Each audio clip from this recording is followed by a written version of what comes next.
Hello everyone. Ngacdi weather ji yamna nungai nungsa ju saadeba thoina aduna cha bagan da sum koi boi kai boi chatluse akoi sidagi yam nakpa mafam ama layeba ko aduda oina chatluse arapa da su laidi lai ado anakpa da oina chatlase hadi soi da nong ka ta jila ju ko anakpa na phaidana aduna ngacdi weather ji yam nungai weather ji ko nungsa som da saadeba ngasi ji yamna nungai ba koi ba chatpagidi best tar da nungsa sari mapa thokning deba chak lambagi kainom leiba chatpa ba hek thokning de ngasidi to nungsa amta sadaba adudi mayam nong tajilak thringai de thoase nong tajilak pa tamba ngamde dana adu tajilak tengai de thoase mayam yaure cha bagan do yaure inak na eba ko akhoi gi leibam dudagi adu sum yeng balak pane hauzik sangi horen manung dana phajaba helamgane bako aduda su mathang ucharaag yam phajabane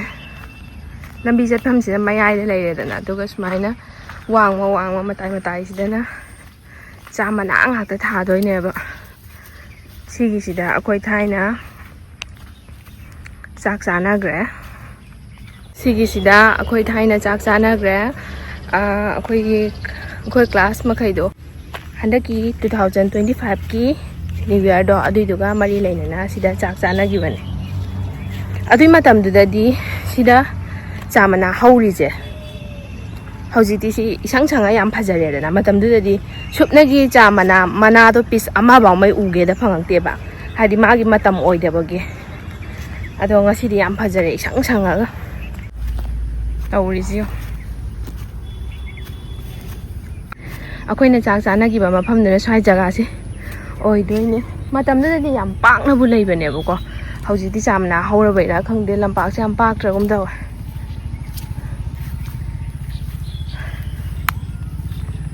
sigi sidagi lambi u bane ba ko uhanjarake to gari ya sida se lai se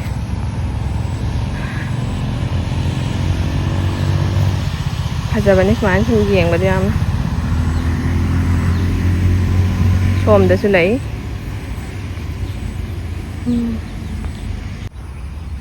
scenery ko phajasidi lore green ngata som da su mayam ama laigre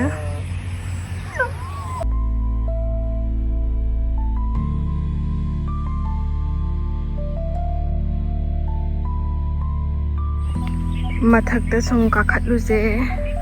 haujiki jaga dana di khwai phajabadi oibane ba ko andui tar su mathakta sum kakhara khara yenguse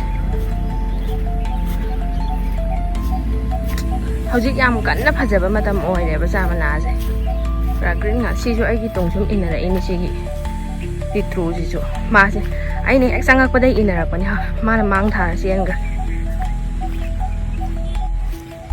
ina onora mana jo phajatra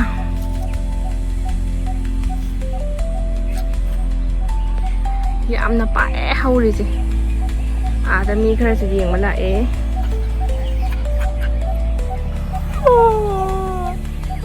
chamana sidi haujik na khwai phajaba matam oiramgadaba male ai magi season chap chaba sidi khangdeba ko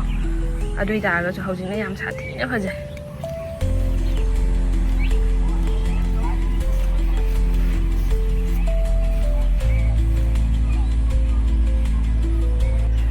aduga mayam moigi chamana se sine jo hawa heleba akhoi gi leba 10 pibi da oidar so tata ti thaba do aduido sida yonba tata ti do aduiduga yumda yonba duga cover di chamana ba do mahau da di khenayeba sigi ji ai isamakna khangaga hairabani habadi cover na chamana redana manung hangdor kan sidina akhoi gi da manipur om da yonba du da ne chamana se akhoi gi maru oiraga maru du su chawba hele aduga chamana gi mana se amada yawdeba aduga sida yonba chamana se 10 pibi da oitaraga su aduga achawudabu oitaraga su adudana chamana gi maru si yam pik edana aduga chamana gi mana se kupna kati gumbana chappaga haitare ne kupna oina yawne ko aduna manam nungsiba hawba se maman chap mana bada sigina yam heleba adubudi sidadi pura chamana gi makoni dana ꯑꯗꯣ ꯑꯩꯅ ꯍꯥꯏꯕꯗꯤ ꯑꯗꯨꯝ ꯃꯁꯛꯇ ꯃꯄꯥꯟ ꯊꯣꯡꯗ ꯆꯞ ꯃꯥꯟꯅꯔꯁꯨ ꯃꯅꯨꯡꯗꯗꯤ ꯀ꯭ꯋꯥꯂꯤꯇꯤꯗꯨ ꯈꯦꯠꯅꯩ ꯍꯥꯏꯕꯅꯤꯗ ꯁ꯭ꯋꯥꯏꯁꯤꯗꯗꯤ ꯑꯗꯨꯝ ꯂꯣꯏꯔꯦ ꯁ꯭ꯋꯥꯏ ꯃꯊꯛꯇ ꯈꯔ ꯍꯧꯕꯅꯦ ꯑꯁꯣꯝ ꯃꯊꯛꯇ ꯑꯗꯨꯗꯤ ꯀꯥꯔꯒꯨꯝꯁꯦ ꯋꯥꯡꯈ꯭ꯔꯦꯕꯀꯣ ꯑꯗꯨꯅ ꯑꯗꯨꯝ ꯁꯣꯝꯗꯒꯤ ꯃꯃꯥꯏ ꯂꯩꯔꯒ ꯍꯜꯂꯁꯦ ꯂꯝꯕꯤ ꯈꯨꯐꯖꯁꯤꯕꯨ ꯑꯝꯇ ꯌꯦꯡꯉꯨꯅꯦ ꯁꯤꯕꯨ ꯎ ꯉꯥꯛꯇꯒ ꯃꯔꯛꯇꯒ ꯍꯧꯔꯒ ꯌꯥꯝ ꯊꯤꯅ ꯐꯖꯕꯅꯦ ꯑꯗꯨꯗꯤ ꯃꯌꯥꯝ ꯊꯣꯛꯈ꯭ꯔꯁꯦ ꯑꯩ ꯆꯥꯛ ꯆꯥꯔꯛꯇꯦꯕꯀꯣ ꯌꯥꯍꯧꯁꯨ ꯊꯦꯡꯅ ꯍꯧꯒꯠꯂꯒ ꯑꯗꯨꯅ ꯑꯆꯥꯄꯣꯠ ꯆꯥꯐꯝ ꯑꯃꯗ ꯆꯠꯂꯒ ꯑꯆꯥꯄꯣꯠ ꯆꯥꯔꯨꯁꯦ ꯆꯥꯕ ꯀꯥꯟꯗꯒꯤꯗꯤ ꯊꯣꯛꯑꯁꯦ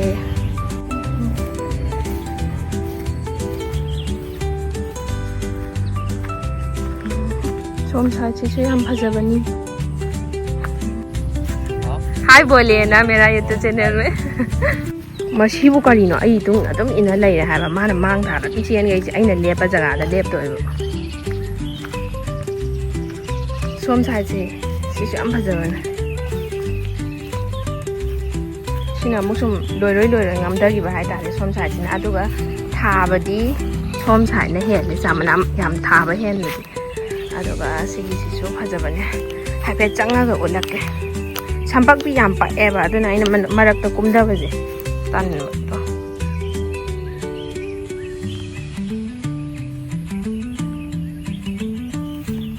thogla ai nong da ka ne da yam pakhale ba satin ju purakte ba ko nungsa sum saraga da lagi beira khangde ba smaina numi thokta ba numi ji nong da da male ba ai wa khanda adugi adum phat phat yengaga thuna adum thogla ai thogla gate yaure sidagi thokra se adugo auto tonga ga ne food express to ba mafam am lebne ba aduda kaino ma chawas sibu kamai hundu am doino ha ba ai gi tong adum ina leire ne sibo adum sai gate dai inarakpane ba ado itong adum ina ai sorok ta gari ngam se ma ngai leire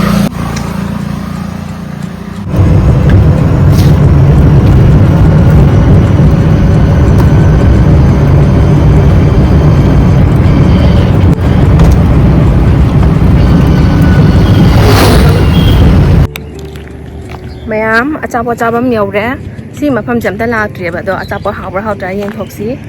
food express haiba ko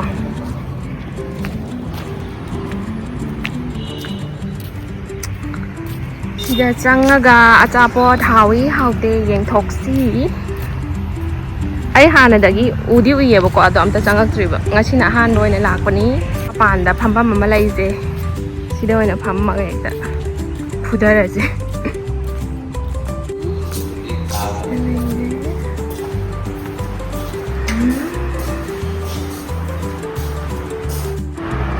menu sida leire mapan si smain tawe yam ing hajaye bako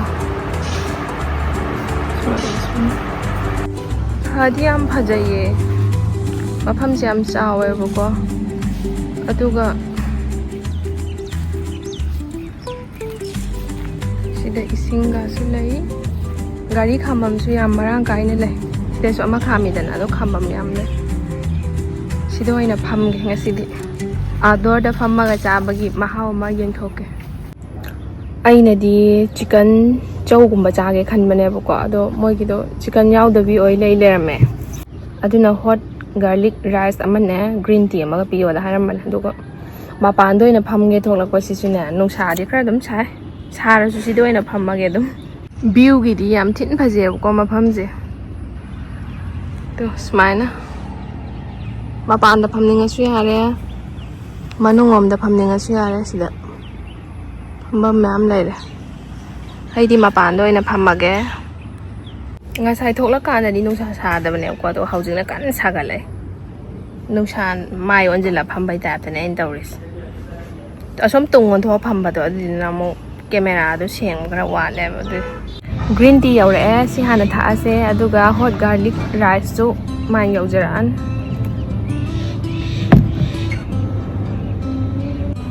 moigi glass di aina pamba style dun aina pamana sidagi kitang ga sangba henba do wang khat ba henba do aduiduna aina pamba henba aduga smaina mathunji ꯀꯩꯅꯣ ꯇꯧꯗ ꯌꯨꯡꯗꯔꯛꯄ ꯍꯥꯏꯗꯧꯔꯥ ꯇꯨꯝꯗꯔꯛꯄ ꯍꯥꯏꯗꯧꯔꯥ ꯁꯤꯒꯤꯁꯦ ꯌꯥꯝ ꯄꯥꯝꯖꯕ ꯍꯥꯎꯗꯤ ꯍꯥꯎꯋꯦ ꯁꯣꯝꯗ ꯊꯝꯕꯅ ꯈꯤꯇꯪ ꯉꯥꯟꯕ ꯍꯦꯟꯕ ꯃꯥꯜꯂꯦ ꯑꯆꯥꯄꯣꯠ ꯑꯃꯗꯨꯁꯨ ꯌꯧꯔꯛꯑꯦ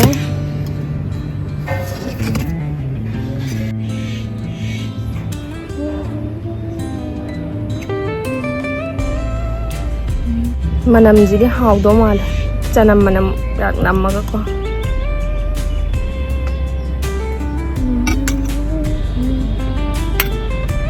ꯁꯥꯔꯤ ꯌꯥꯝꯅ ꯈꯔ ꯏꯪꯍꯟꯁꯦ ꯃꯨꯛꯕꯥꯡ ꯃꯥꯟꯁꯤꯜꯂꯦ ꯑꯩꯒꯤꯁꯦ ꯃꯨꯛꯕꯥꯡꯗꯤ ꯅꯠꯇꯦꯀꯣ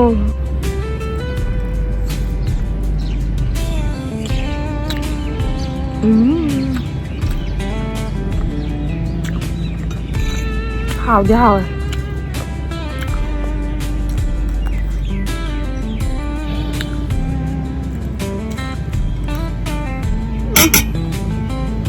한번 많은 빠지래 아유 사이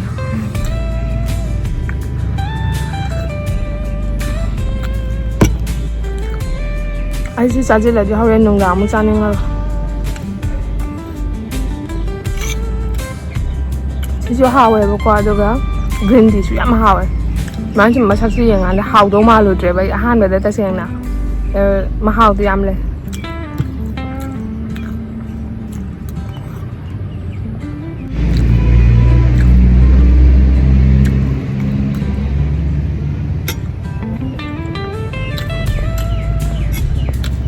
ngang ở hình đường nông tài và con khơi xí đạp ở trên ấy đó không có thể tôm chân là măng gì nè ngang hẳn mà anh này linh là mấy chỉ làm đầu để tàu đó adu tàu vào đây là không đẹp mà linh gì mà khăn nó không khăn đẹp vậy đó adu ngay xí đó nè lại đèn là mua uống thì mẹ tàu để mẹ vua tàu để mẹ đó adu tôm chân là cái nào mi cặp thua cho tụm nhìn bảo weather đến ngoài mình tụm bên ngoài đây bọc giờ hawa kan dari pungan ni hele ada yang hagot pada ngai mình chak chu chaning je bọc sa je ada yang sa bagan chu zat boy na mapan lo cara age dadam la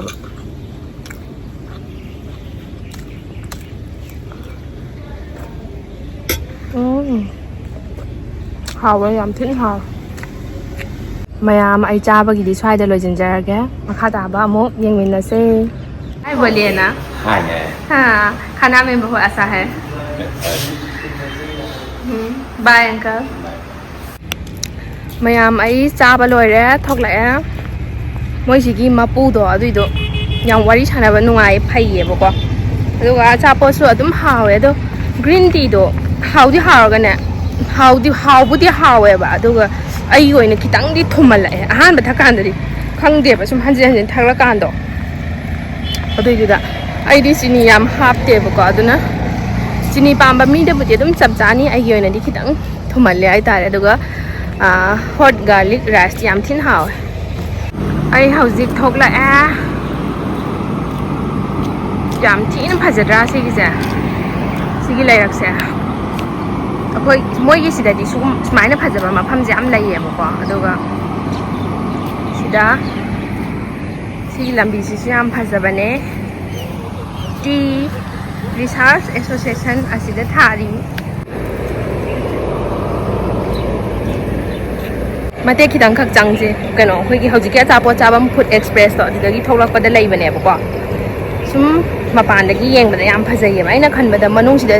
tea factory गुम्बा मनुंगदा सोइदना लेरंगनेबको अदुगिदी नोंगमा फजना सिदा ओइना लागा अतोपा blog अमा ओइना सेमगा हापजरकेबको मथंगी blog अमादाने सिगी tea factory गी सोइदना थागजरके अखोइगी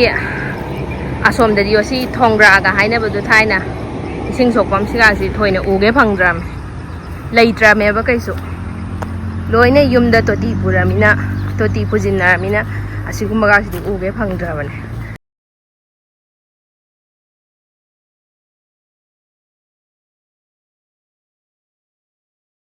अैना खनबदा कनो से factory से असोमदा ꯁꯣꯝ ꯋꯥꯡꯃꯗ ꯁꯣꯏꯗꯅ ꯂꯩꯔꯝꯒꯅꯤꯅ ꯈꯜꯂꯤ ꯑꯩꯁꯨ ꯑꯃꯨꯛ ꯐꯥꯎꯃꯩ ꯆꯪꯗ꯭ꯔꯤꯑꯕ ꯁꯤꯒꯤ ꯃꯐꯝꯁꯦ ꯑꯩꯅ ꯅꯍꯥꯟꯗꯒꯤ ꯑꯃꯨꯛꯇꯪꯗꯤ ꯌꯥꯝꯗꯤ ꯆꯪꯅꯤꯡꯕ ngasigi weather sidi aroi bini oiri fajadra background se amna hi factory do yaudore ba ko sida chatlaga leibo oidoine ba ko ai su first time da chatli si hana dagi chawra ko amudi sida changaga leiramgani habdi khange ba do chatti ba ngasina han bane mayamai thokla manung yauna di changamdre mai mathangda soidana laaga changangjaraage adugi video ma thaga charake mayam ngaidana lebiramo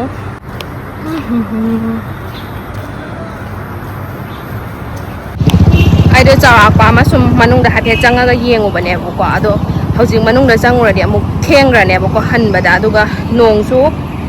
mangli tawbanina aduna adum halage aduga mathangi video amada ai mafam sida laaga manungda soidamaki namaga thaga charake mayam ngaidana lebiramo